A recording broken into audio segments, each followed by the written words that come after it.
Dnes sme na štadióne FC Viktória Plzeň. Je to najväčší partner pre nadáciu Tipsport, čo sa týka futbalových klubov a ihrisk. My sa zaoberáme celkovo tým, ako spraviť vlastne štadióny príjemnými miestami pre život.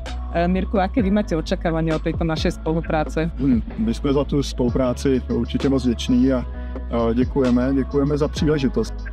My práve sa tiež snažíme vždy vysvetľovať fanúšikom a športovým komunitám, že vlastne ide nám iba o to, aby sme preniesli to, čo sa deje proste vo vzťahu k životnému prostrediu, v prírode, ktorú máme všetci strašne radi, aj na futbalové štadióny, pretože už to je na veľkých festivaloch. Čo tu máte, aké opatrenia, čo ste už spravili?